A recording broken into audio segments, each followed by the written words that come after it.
Welcome to TrailManners, the podcast so dedicated to mountain trails and running that they broadcast out of a 78 Volkswagen bus in the mountains. Who does that? Eric and Joel are your hosts and will bring you the trail life as you may have not heard it before. You hear about everything from gear reviews, nutrition to keep you upright and moving forward, and they'll even bring guests into the bus for conversations that you won't hear anywhere else. It's time for some running adventures on a higher elevation.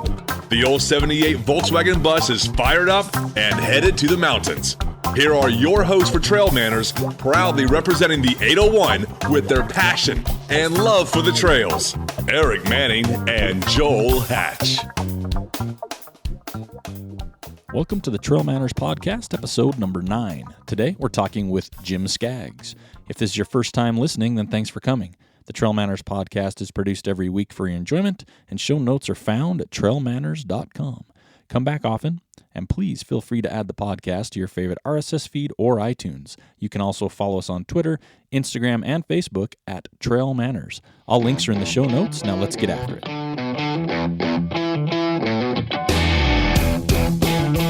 Welcome to the TrailManners podcast.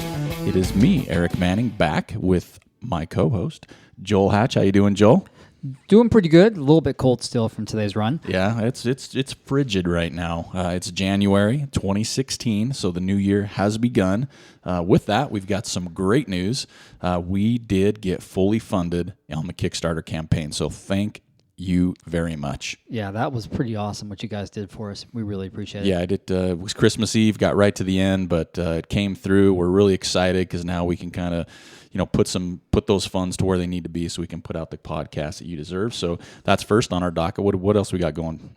Well, do we have some gear that we're going to kick out to our backers? We do. We've got some hats, we've got some shirts, we've got some stickers. We're going to do some shout outs, maybe not on today's show, but once everything's through and done, we'll have that to make sure everybody knows how much we appreciate their support and everything there. So we also, next week, we're going to be playing around with doing an episode via Skype. That's right. So that'll be a pretty nice experiment, and we just want to give you guys a heads up just in case it sounds like doo-doo. Yeah, just right out of the gate. It's cold, it's rough to travel, so we're going to try some stuff through Skype.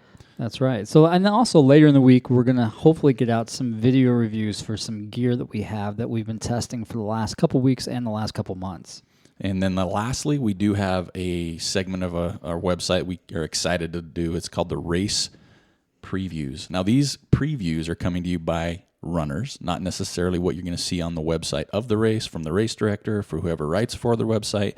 These are from runners that have run the race, giving you the real lowdown, how the course lays out, if it's forced, aid stations, the RD themselves, and the experience they had. So those are going to be pretty fun once we get those going. I think so. I'm really looking forward to those. Those will be nice, and I think that'll be a nice resource for runners, first-time runners. That'll be just awesome to have. And we'll have it, too, where you can ask questions, because a lot of these people writing these reports for us are, like I said, first-hand knowledge. But without further ado, we do have a guest today.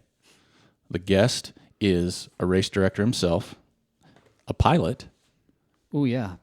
An ultra runner, a Strava user, of course, husband, father, mentor, engineer, volunteer. He's my mentor. Oh.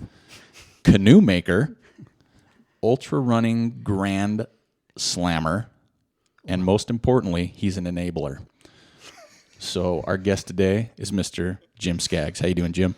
I'm doing good. I didn't realize my list of accomplishments was that extensive. Well, I ran out of ink, so there's quite a few more that we'll probably throw out throughout the day, but I think that's a good start, and I think people can relate to that a little bit. So you are very well versed in the ways of the trail running. Well, we'll see. So let's start off first. I think a lot of people know you've been doing it for a long time. A lot of people that know you are a race director. You don't just have one race, you've got multiple races. I know Joel and myself have run these races quite a few times, really. Buffalo Run 25K was my first ever trail race. That's why you're an enabler, partly why. And I know Joel's run a bunch of those out there. So we're going to start off just with the Buffalo Run. Where did that come from? How did you get it out there? Where did it begin? Well, I started out as a volunteer out on Antelope Island on their trail patrol. as I ran the trails out there, I thought, this is such a cool place to go run. I thought, there's nobody's doing a racer out here. There, at the time, and this is close to 11 years ago, there were very few trail races in Utah, period. And so I approached the park, and they were receptive, and with a little fear and trepidation because nothing had ever been done like that out there. And but they said, sure, give it a shot. And the rest, as they say, is history. Started out small, and now it's grown quite large as far as trail races go. Well, and you say small. That first year, I remember running it, and for me, it was big because I'd never run a trail race. The first year, how many runners approximately did you have for all the distances? Well, I only had two distances at the time, a 25K and a 50K, and I had a whopping 150 people. And to my shock and surprise, it actually did sell out. Wow. So, and I think importantly, too, I was wondering how you did this. How did you train the buffalo not to attack people? Because they're wild. I don't. So on top of the Antelope Island, you've got the 25K, the 50K, the 50 mile, and the 100 mile. Last year, all combined, what were your numbers? Last year I had 830 sign up, and I think I had around 750 show up. Wow. So that's about 80 plus that didn't even make it there but decided to fund your, to fund my running habit. Yes. Yeah. Now, typically it's a 10% no-show race, and that's not just my race, that's races in general. Right. Okay. Now, so is that one of the biggest races in Utah, if not maybe nationwide now for trail races? Well, certainly not nationwide. It may rank in the top 10 nationwide, but in Utah, it's back and forth between Chris and Moab Red Hot and myself as far as who has the biggest numbers, and we're pretty even. Right.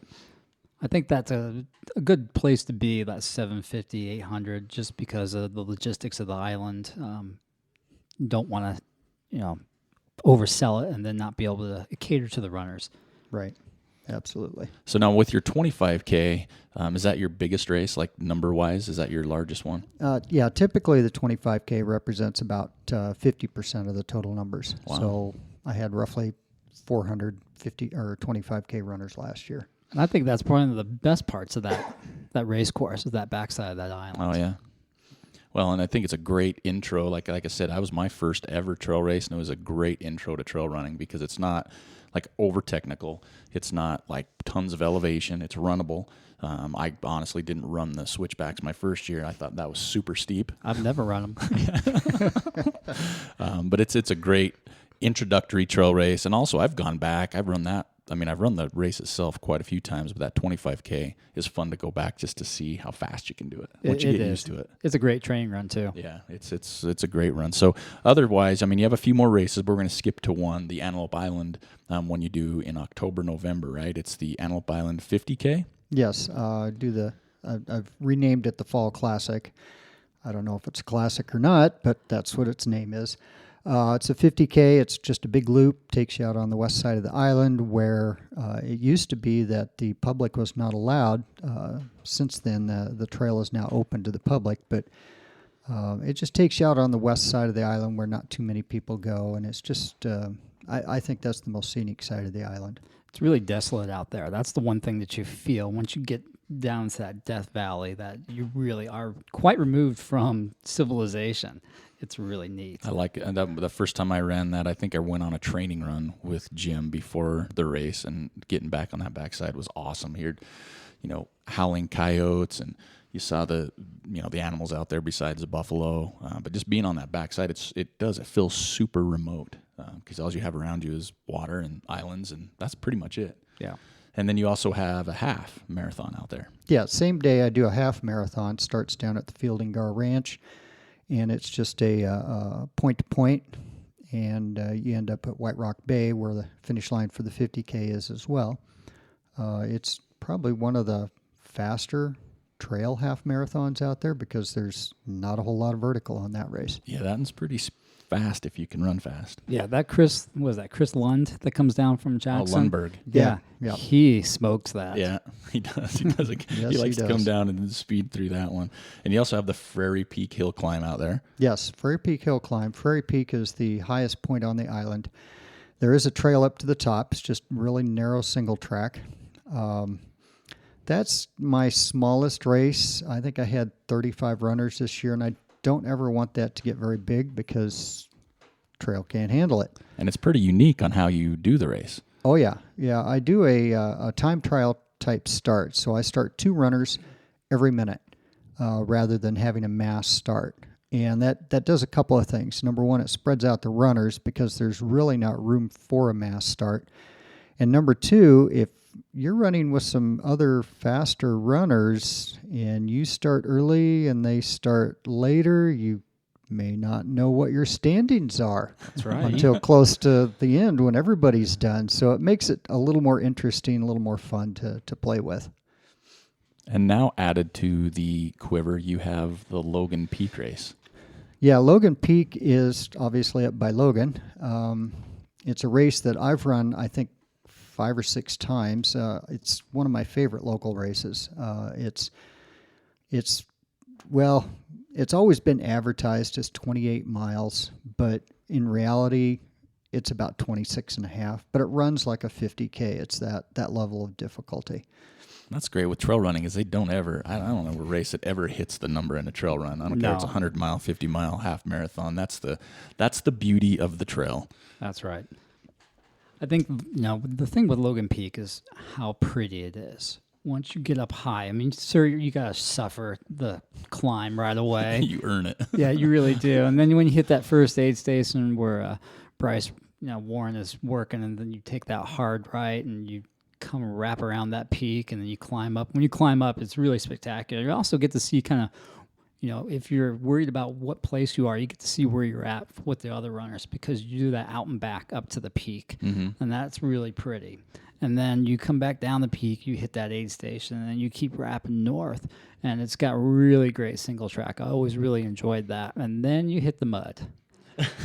Every year? Every year.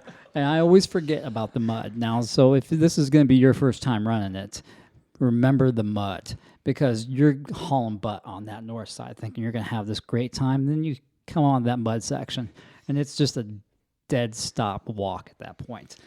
That single track section on that north side, going through the ferns. Ooh, those flowers. Those too. flowers. Oh, that yeah. is unbelievable that time of year. meadow. Yep. And you mentioned the mud. As I actually had my shoe taken off. Yeah. I think the second year I ran it, I pulled my foot out and it was just sock. So it can slurp you right in. Sure. Then after the mud, you got that nice downhill back to the Bryce's aid station, and then you got just a haul butt down that canyon. Unless you run into a cow. Yes. Oh, yeah. I've heard the stories about those cows.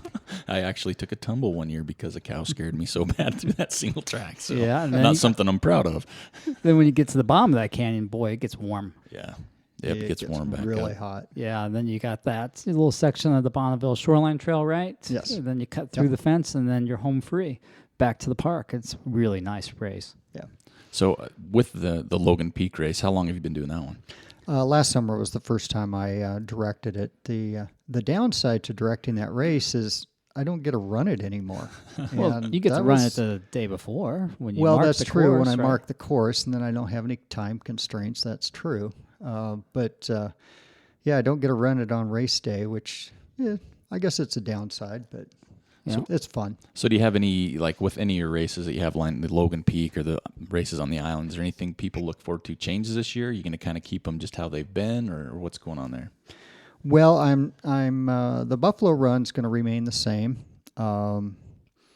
That's pretty much a pretty smooth running machine. Same with the fall races; they go along pretty well as well. Logan Peak, I'm going to try and get the parks, the Forest Service to let me bump the numbers a little bit.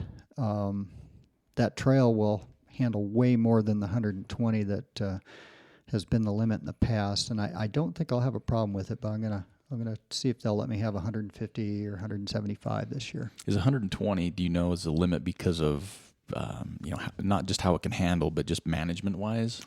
I think that's part of it. That very first aid station at the top of Dry Canyon, all of the supplies that get up there are taken up there by mule. So there's a mule train that goes up Thursday, and not only do they take the food up, but they take the water up as well. And that's kind of been the limiting factor. I'm going to see if I can't get around that this year and see if Jared's willing to see if his mules will pack more stuff up there, and see if I can get him some more wrangler help as far as helping him with the mule train. Nice. And then anything else? Is there anything else that you're looking to do? Anything else race-wise, or are you kind of set with these ones here? Well, I've always got my eye out. If there's races that come available and they look like they're a good fit, then I might look at acquiring them if I can. But I'm happy with where it's at right now. But you never know. You never know what the future holds. So what are some of the challenges, or let me rephrase that. What are some of the fun things you've heard being a race director of your races? What are things that you've heard from people, comments, concerns, emails? What are some of the ones that you may be able to share with us? Well, for the buffalo run, it's usually I got chased by a buffalo and it scared me to death, or something like that. No runner's ever been hit by a buffalo, but the spectator has. Oh, a spectator got whacked about 3 years ago now? 3 years ago, Earl. Yeah, by Earl the buffalo. Who is kind of the unnamed mascot, really. Right. He's kind of a legend now. He really is. Oh, yeah. I've milked that one pretty good. I would keep doing it because it's still awesome. Yeah. What about, I know you've shared some other things, but is there any challenges with being the race director on any of these, some of the challenges you're faced with on a yearly basis? Well, the biggest challenge, there's two probably, is finding enough volunteers. But I have an awesome volunteer coordinator for several of my races. So that's pretty much a non-issue with me. Then the other worry that I always have, and it's one thing that keeps me up at night, is making sure I have enough food and water for the runners. That's probably my biggest fear. And as a result, by the end of a race, usually I have way too much stuff left over. Well, it's better than the other way around where you don't have enough stuff when they're out there on the course. Because I've partaked of some of those races and events, and that's never a good situation. I can remember pretty specifically pacing you a couple of years ago at a certain 100-mile race, and it got to like mile 83 or 85, and there was no food at the aid station. You were unhappy. Well, that's kind of my fault for going so slow. I guess I could get there. My early on joke, when I would joke around with one of my friends at the races, is when I started to get a little bit faster, I was amazed that there was still red stuff on the watermelon rinds when I got there. So that's when I knew I started getting faster. Yeah. Instead of getting the recycled watermelon, there's a couple bites left on that. Well, we're going to take a quick break, and then we're going to come back. We've discussed a lot of the race director side. We may have a few more questions there, but we're going to dig a little bit deeper into what is Jim Skaggs. So we'll be right back. Hi, this is Jim Skaggs, and you are listening to the TrailManners podcast. All right, welcome back to the TrailManners podcast. So again, today we have Jim Skaggs on. He's a race director, ultra running legend in Utah. So Jim, tell us, how did you get into trail running, and then how did you get into ultra running? Well, many moons ago, way back in the deep dark mists of time, I think it was 1993, in fact. Wow. I ran my... Yeah, you guys were little kids then, weren't you? No, man, I was a ski bum then. I don't even know what I was doing in 93. You were playing soccer. Yep, that was my soccer days. No, there was, I remember I had run one marathon, and we were living in Arkansas at the time. And this is pre-internet, so I got Runner's World magazine. Sorry, this is just making me laugh. Like, I just can't picture registering for a race without the internet. That would be hard. What did we used to do? Sign up the day of the race? Well, no. I was looking at the back because they had race listings, up in the race calendar in the back of the magazine. And I saw this. So I was looking for ones in Arkansas, and I saw this Wasatch Trail 50 mile. And I thought, well, 50 miles. I've done a marathon. That's 2 marathons. Yeah, I could probably do that. I had forgotten how badly that marathon hurt. So anyway, so I trained for it, and yeah, you basically you called them up and said, hey, send me an entry form. So they mailed me an entry form. Wow. And I mail it back in with a check, and I had no clue what I was doing, so I just trained it on the roads and went up and ran it. And I did great for the first 35 miles. I thought, this isn't too bad. So is this race still around? Yes, it is. It actually is. And I keep saying I need to go back and go visit the scene of the crime. So maybe one of these days I'll go back and do that. But yeah, I crossed the finish line in 11 hours and 8 minutes. They had a 12-hour time limit. And it was very much a middle-of-the-pack finish. And I remember the winning time I thought was blazingly fast at it was like 7:30. Oh, that is fast. This isn't a hard course. This is a pretty flat course. Well, come on, that's fast for us over here. Well, it's fast for me too. I'm starting to feel bad about myself again. So anyway, yeah, that was my first experience with both trail running and ultras. I got home. I drove 2 hours home, and you know what it's like to sit in a car for a few hours after an ultra. Oh, you need the crowbar to get you out of the car. Pretty much. Anyway, I fell out of the car, and Karen came out on the back porch, and I said, I'll never do something that stupid again. And so 10 years later, I ran my first 100-miler. Yeah. And what was that? That one was Mohican Trail. Mohican Trail. And that's 100 in Ohio? in southern Ohio. I've run that one 4 times, and it's still going on as well. I first ran that in 2002, I think. Yeah. Now, does that course have a fair amount of pavement on it, or is it on like a towpath? No, it's actually mostly single track. Is it? Yes. It goes through the Mohican State Forest, and there's a state park as well. And when I ran it, it was kind of a modified cloverleaf. You hit one aid station at this covered bridge like 3 times, and you go out, run a loop, like a 20-mile loop, and come back to this aid station. And it's changed since then, but yeah, it's primarily single track. And so what was your feeling after that first 100-miler?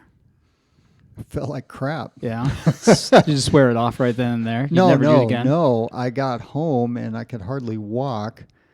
And in fact, I didn't run for 2 weeks because I hurt so bad. But I thought, I can do anything. Right. And when I went back to work the following week, I started looking for other races, other ultras around. Wow. I was hooked right there. Now, I got to ask this question because it's something that's come up in a few conversations we've had on the show, and I'm fascinated by it. In what was your first 100-mile year? 2002. 2002. So still, that's 13, 14 years ago. What did you do far as nutrition and stuff goes? Do you remember? It really hasn't changed a whole lot in terms of what's at aid stations and such. It's still the same. I mean, I had no clue what I was doing there. I don't think GU probably was out with their GU stuff. Vanilla. Yeah. But I did then what I do now at an aid station. You graze. Right. If it Whatever looks sounds good, you eat it, Yeah. and then you keep on going. Lots of Coke and 7-Up and water and whatever sports drink of the day is. And I'm always fascinated because we look at everything we have now, and there's so many products and so much technology and development and everything else, and I just can't get over what it was like in the beginning. Not even 2002, but even before that. I mean, there was back in the prehistory. Really, right? I mean, that's when Gatorade was still in the glass bottle. Back in the Stone Ages, yeah. with that aluminum pop top on the Gatorade bottle. I mean, I still remember that stuff, but it just blows my mind what people did then. yeah, Because now the resources, the internet, and the resources on race reviews and product reviews and magazines, it's so extensive. But back then, there really wasn't much. So. Yeah. I don't remember at that first 100 I ran. I don't remember seeing anybody wearing a hydration vest. So what were people doing? Just carrying water bottles? I had a 2-bottle pack. Waist pack? waist pack with 2 bottles, and a lot of people had those. Right. Anybody carrying the metal canteen? No, I didn't. Well, at least I don't remember. That's like Corey Johnson. He still does that. He still does that. That's true. Picking onions. Yep.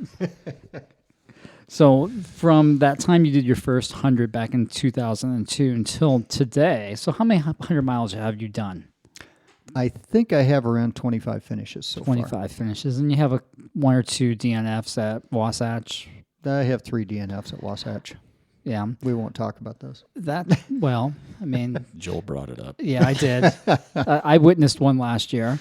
It might have been a little bit of my fault for offering him the beer that early in the race, but so be it. So out of those 25 finishes, was there one that just kind of sticks out that you're most proud of? Probably the year I finished Wasatch, the year I did the Grand Slam. Right. That was 2011.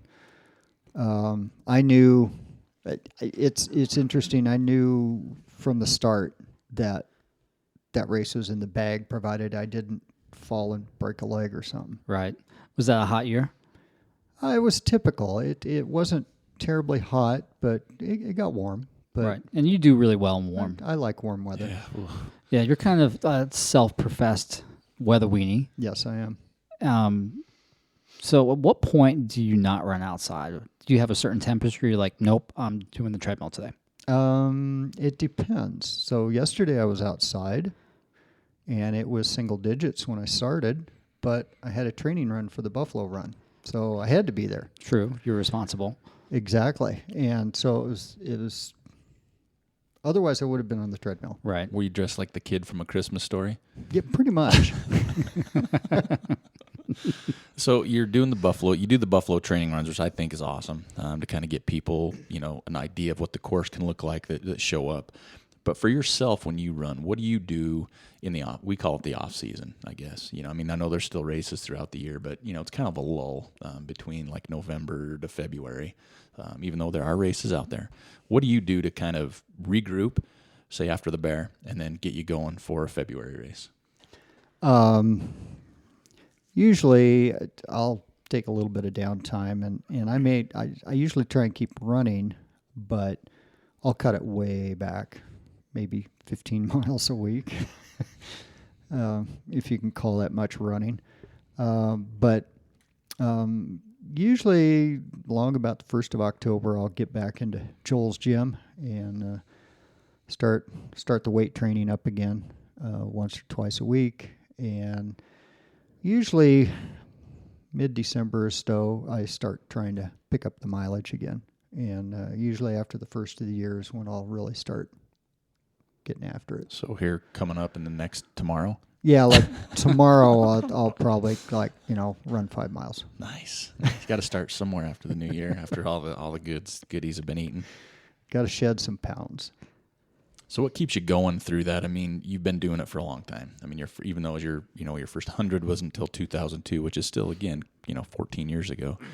What keeps you coming back every year? Because you do some pretty cool feats. Like you said, you did the Grand Slam. You're always looking for 100. You're always looking for that adventure run. Yeah, you've done a lot of adventure runs. Yeah. And so what keeps you motivated throughout the year? What goes on in that's ahead?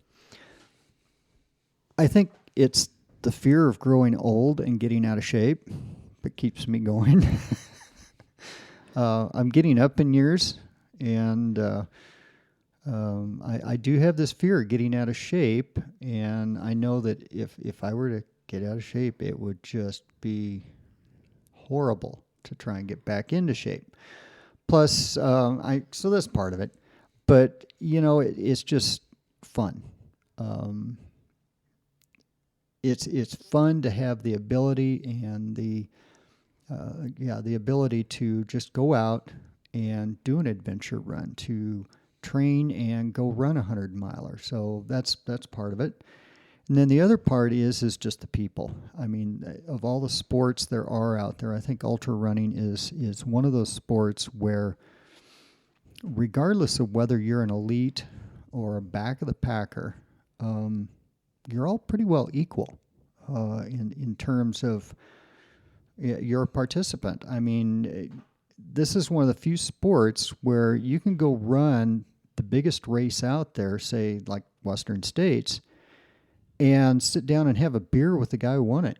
Yeah. You try having a beer with the winner of Boston. Yeah, not happening. Unless you're a close family member or one of his sponsors, you're not getting that beer with him. Definitely not. But I mean, when I can go up to Carl Meltzer and tell him he's a sick bastard for his race, and he just laughs at me, you can't do that with too many other sports where you can just hang with the elites and just share some time with them. Yeah, be one of them, basically. Right. You're just one of the many people that was sick enough to sign up for that race on that day, and there's just as much respect one way as there's the other, really. Exactly. So, what's next for you? 2016. You got any races that you already signed up for? Probably way too many. You've been known to have a problem with that. I think you've won some awards called the Race Addict. Yeah. Yeah, 3 years in a row now. You've got a problem. That's sad. Well, that's the first step to admitting a problem is admitting you have one. That's right. So, yeah, I've got to get in a full slate. I've got Moab Red Hot in February. Obviously, directing the Buffalo Run in March. I'll be running Salt Flats 100 at the end of April. Then I really don't have anything. Well, no, I'll be doing Temp Trail Marathon in May. Directing Logan Peak in June. I'll probably be really stupid and sign up for Speed Goat in July. All of them? All of them, the full slate? Absolutely. Nice. Because I'm really lame that way.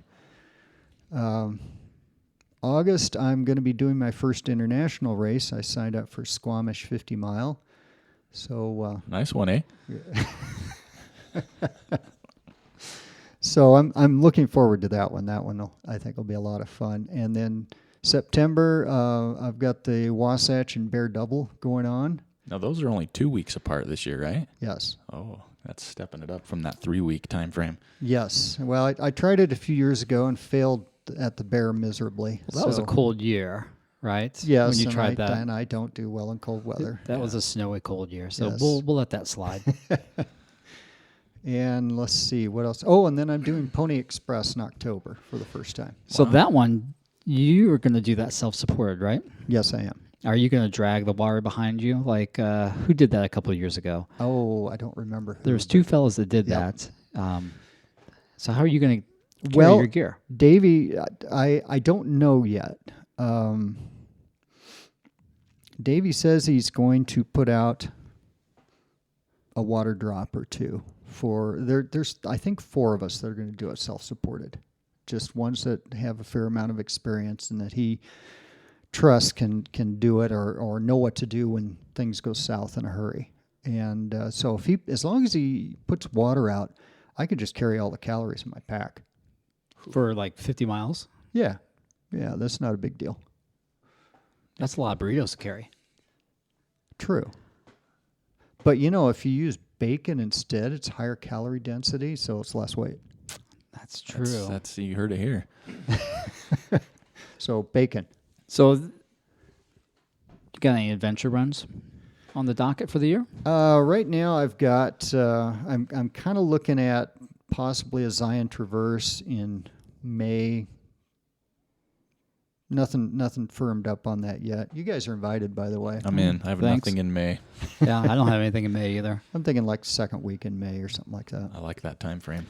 And then over 4th of July weekend, I'm going to go up and do a Teton circumnavigation again. If the snow will let you. Yes, if the snow will let me. If the snow will let you. Yeah. If you got a big snow year, it might have to be a little later. That's true. I'd like to go back and do the Rubies again. That was just a phenomenal run. We've got that article on the website. It was one of the first articles that we ever published. Yeah, we did. Oh, that Misty. Yeah, Misty wrote that. Yeah. We had a great time when we went and did that. I'd really like to do that one. I had no idea. I mean, being close as we are, I had no idea. Looking at some of those photos, I was like, wow, that's pretty impressive. I had no clue. There's some big mountains out there. Yeah. Big mountains. And I think that's about it. I don't. Forrest is talking about doing across the years next year or this year, and I kind of have a thing for timed races that go in circles. I actually kind of like them. I actually kind of like them. You've done pretty good at those in the past. I have. You've won one, right? Yeah, Is that the pickled feet? Yeah, I won pickled feet last year, and they're a different animal. You train differently for them, and you go into them mentally different, and but they can be interesting. They have their own strategy and their own way that they play out, and they're not boring, contrary to what people think. That is contrary to what I think. So, more power to you on those. Amen to that. Right. Amen to that. Now, you've mentioned a couple things in the last few. You mentioned, you're getting up there in years. You've mentioned, how much you like to run. You don't want to get out of shape. What has changed? I mean, I have the opportunity to run with you, and meant in all possibly good ways. You would never guess you're as old as you are. I mean, you're out there running. You run with way younger kids than us, and you do well. You do well in all your races. What do you do differently? Has anything changed from the last 15 years to where you're at now? Because you are in great shape, and you just mentioned all the things you're doing. That's bigger than most. What's changed? What keeps that possible? I don't know that anything has changed over the years. My annual mileage has actually been pretty consistent over the last 6 to 8 years. It's not huge mileage. I generally somewhere around 2,000 to 2,400 miles a year is all I do. I would say probably the biggest single change has been getting back into the weight room, back into Joel's gym, doing that in the off season for about 6 months. I think has increased just the strength that I have, especially when it comes to going uphill. I am running up stuff now that when I started running those same hills 10 years ago, I would walk. So that's probably the biggest single thing, but my diet's the same. And what about recovery? Do you do anything differently after runs, after races? I mean, you still put in big weeks. Probably drink more beer. No. Not really. I am finding that it is taking a little bit longer to recover after a big day. If I go out and do a 30-mile run on a weekend, I probably won't run the next day. I don't do back-to-backs. I've not found them. I have in the past, but I've not found them to be helpful to me. So I would say I'm slowing down, but I PR'd every distance last year. I was going to say, slowing down. It seems like you're racing or running a lot, and your times are great. So, I just hope it stays where it's at for a while longer before the other shoe drops and I die. Well, let's hope that's not for quite some time. So, Joel, you're going to kick us off here. Right. So we've come to the part of the show where we do the lightning round. Oh, great. Now, so the lightning round in the past, we use a lot of similar questions, and we're not going to really change it up much, but we just want something that comes off the top of your head. You don't have to think about it, and we'll start you off with an easy one. Okay. Your top 3 beers. I don't know that I have them named. I actually like Dos Equis Amber. If you want a good 3-2 beer, that's a good one. Yeah. So that's okay. So that's one. I like it. We need 2 more. Two more. You might need to actually name another one because I'm not even sure that's Is that qualifies as a beer. I think it qualifies. I thought they spit Mildly that out in so. the Slurpee machine. Ooh, beer Slurpee? That could be Ooh. interesting. That could be. I might have to try that. Yeah. Yeah. It's cold enough outside. It is cold enough outside.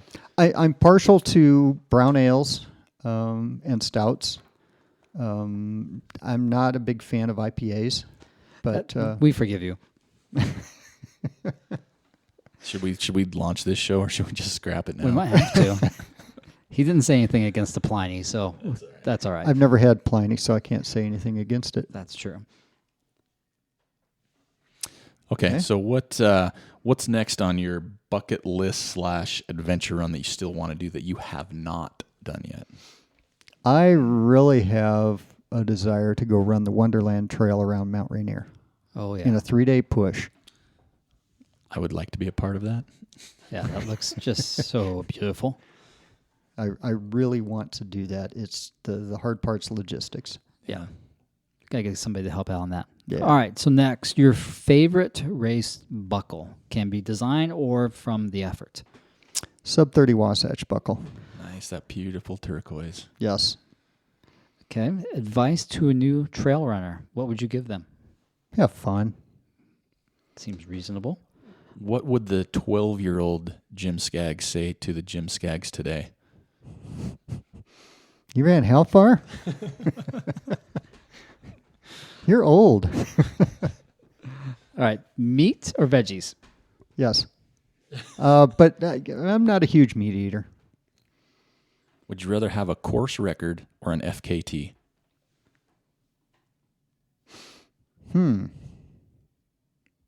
Probably a course record because more people see that. Fair enough. What is your favorite race distance and why? I'm kind of partial to 100 kilometers, and the reason for that is they start early in the morning. They're long enough to just be an epic run, and you're usually done by dinner time, and you can sit down and have a beer. Nice. I think a lot of people have been saying that lately. I do too. Yeah, Yeah. being start and finish in the same day. That is nice. Yeah, it is. I try to do most of my half marathons like that. Yeah. So we notice you have a beard, but what do you prefer, the beard or clean shaven? I don't know that I really have a preference. I know my wife has a preference. And what's that? Clean shaven. Morning or evening run? Evening. What do you wish somebody would have told you before you started trail running or ultra running? That's a good one. It would have been nice to have somebody. I think when I started running trails and ultras, had I known how to train, I think I could have been much better. It would have been nice to have somebody, a mentor, or even a coach, even if it was informal, say, hey, you've got some potential. Here's what you should do. We know a good coach, don't we? I know a few, but yeah. You've had one on the show. We did, Mr. Ty Draney. Oh, yeah. Well, I think that's all we have for today. But what I can tell you is, what you've done for, I can speak firsthand on this, what you've done for this community here in the Ogden Valley, Salt Lake area for trail running is pretty much something that can't be replicated. No. You did bring a race early on that's just grown, and I think you've seen the numbers grow for the reason that you put on a great race. You're, just like you talked about, you're someone to have a beer with after the race. But what you've done for myself and Joel even included, I mean, you're the first person I really started running with, both of you. You've done a lot for our community, and we can't tell you thanks enough. And I know on another side note is you backed our Kickstarter campaign. He did. So he gets the first shout out. So you get the first shout out for Kickstarter for your support. And I know you've always been a great supporter of. Yeah, where's my sticker? Oh, we'll get that to you. Okay. We got a special. I'll take it off the back of his car right now and give it to you.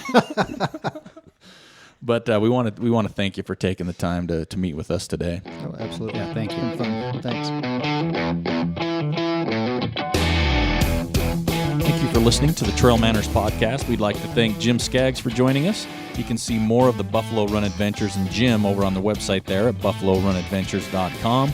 We also encourage you to follow us on Instagram, Twitter, and Facebook at TrailManners, or swing by the website at trailmanners.com. There you can hit us up on the contact page and let us know what you want to see, who you want to hear, and if you want to be on the show. Until next time, this is Eric Manning with Joel Hatch reminding you, you don't get what you wish for, you get what you work for. Now go get it.